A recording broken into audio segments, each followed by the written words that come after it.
Back here on CBS Sports HQ, we're out west in the NBA playoffs. The San Antonio Spurs left no doubt dominating the Minnesota Timberwolves to punch their ticket to the Western Conference Finals. But now comes their toughest test yet.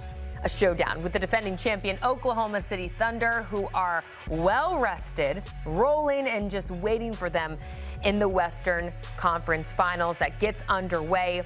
Game 1 Monday, 8:30 Eastern Time. For much more on how they'll fare and how they really got here, let's go ahead and welcome in Coach Avery Johnson. Coach, always great to see you. Thanks for joining us this morning. San Antonio headed to the Western Conference Finals for the first time since 2017. What has impressed you most about this team's evolution during this playoff run?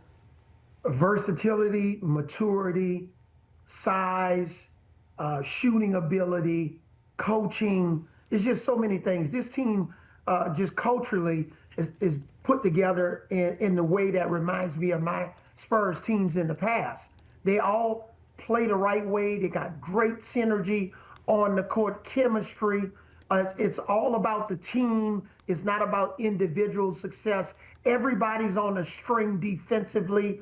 And then you can hear how they communicate on the floor. You can even hear it coming through the TV. It starts with how they communicate, and they're a physical team to be such a young team. So they have a lot of great things going for them. And Victor Wembanyama, what a great guy in terms of, being the best player on the team, but also being a guy that galvanizes the rest of the players. He plays both ends of the floor. He can shoot it. He obviously got ejected in one of the games, but came back strong.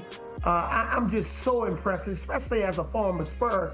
I'm really impressed with this team. And these three guys right here that you got on the screen, Fox, Castle, and Harper, all can pass, dribble, and shoot.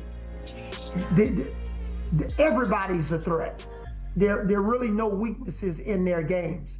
So, I'm really excited about this Western Conference Finals. You mentioned all of the strengths they have. We're going to ask you in a second if that's going to be enough with their next task, But meanwhile, another early offseason for Anthony Edwards and the Minnesota Timberwolves. What's the biggest question, in your opinion, this organization now has to answer heading into next season? What do you do with Rudy Gobert? I've always thought with Gobert that, yes, there are some positives in terms of the shot blocking, and he did a good job on Jokic in the first round, but at the end of the day, he's too much of an offensive liability.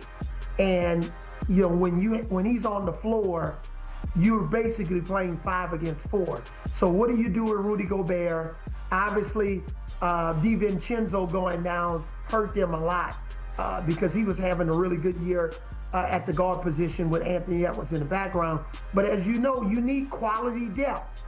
When you're going up against the OKCs of the world or the Spurs, you gotta have 9 or 10 guys that consistently can play in your rotation and size and athleticism.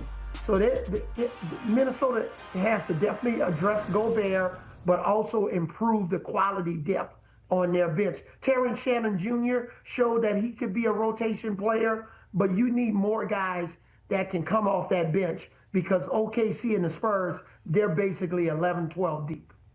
We'll see how that all plays out, but let's get back to San Antonio. You listed all of the reasons they advance. You mentioned chemistry, size, coaching, communication, but will it be enough? Because, okay, great, you advance, but now you got a date with the defending champs, as you see here, the Oklahoma City Thunder. Avery, what's the biggest matchup or storyline you'll be watching when the Western Conference Finals get underway on Monday? Just exactly what I've been talking about, the benches of both teams. We already know Shai Gilgeous-Alexander, we know Wemby, but the benches, that's going to be critical. That's why the Thunder went out and got Jared McClain. But he's going to be going up against a Dylan Harper. That's a tough matchup for him. So who can get the most production out of their bench? And then in the last 2 minutes of the game, can the Spurs slow down Shai Gilgeous-Alexander? Can they limit OKC from having a home at the free throw line, because we know it's like a buffet for OKC in terms of getting to the free throw line and getting those free throw attempts, having that separation. So those are a couple of things that I'm looking at. Bench, what's going to happen in the last 2 minutes of the game? Who do the Spurs go to when they need a bucket? Is it Wemby? Is it De'Aaron Fox? And can they slow Shea down in terms of him with those free throw attempts? We're going to find out soon enough. Game 1 can't come soon enough, 8:30 Eastern time on Monday. Meanwhile, in the East, the Detroit Pistons, we saw them avoid elimination once again and force Game 7 against Cleveland. What has allowed Avery, this young Pistons team, to keep responding with their backs against the wall? Their best player, Cade Cunningham. I've been watching this kid since he was in 6th grade. He's good friends with my son. This Cade Cunningham he's an extraordinary player.